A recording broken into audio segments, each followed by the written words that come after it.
We begin tonight's show outside Oregon's largest homeless shelter, Bybee Lakes Hope Center in North Portland. Last month, they stopped accepting new homeless people due to a lack of funding. They're asking Multnomah County for $5 million. And if they don't get it by the end of this week, they tell us they could be forced to close for good, potentially putting hundreds of people back out on the streets. Well, tonight we hear from one man who gets help from Bybee Lakes Hope Center. Help that could soon be no more. And that is our big story tonight.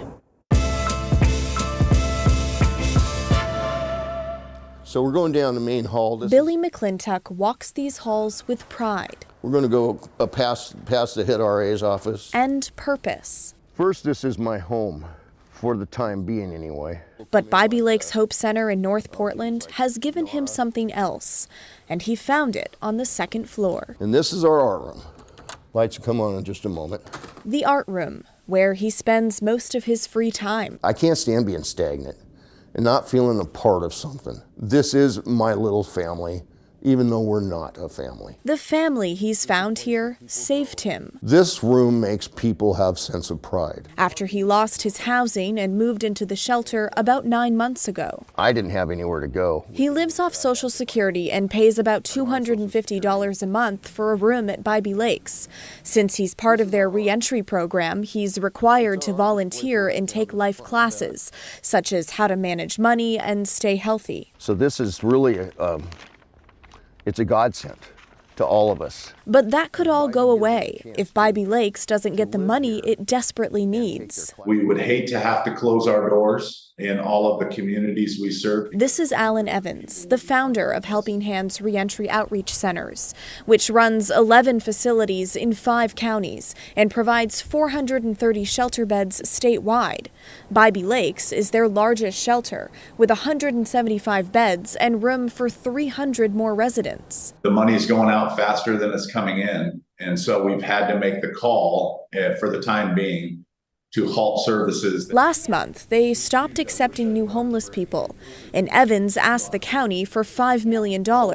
They currently get no money from the county. Our financial forecast shows that we go into the first week of September making our last payroll on September 9th. Multnomah County is currently sitting on $65 million unspent dollars meant for homeless services.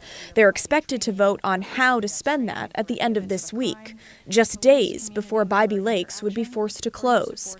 Last week, Helping Hands facilities in Clatsop and Tillamook counties started accepting new intakes again, all thanks to money from a health insurance agency that does work on the coast. But the future of Bybee Lakes is still unknown. It'd be another punch on me, and a hard one. If they closed, it would hurt not only people like Billy, but everyone else who calls this place home. We're in a pathetic situation with a real hard situation. And if Bybee does that, well, sure, that'll be tragic to almost everyone here.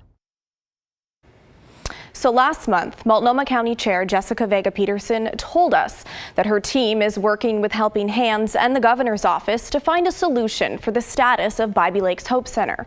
She said any investment they make will need to ensure the organization's long-term future.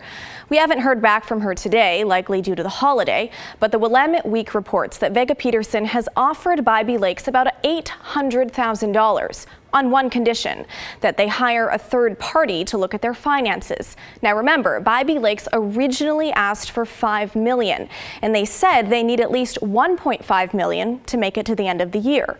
County Commissioner Julia Brim Edwards tells us today she is proposing they contract out $5 to $7 million for Bybee Lakes on the conditions they use it to add another 150 shelter beds, meet financial criteria, and prove their long-term stability.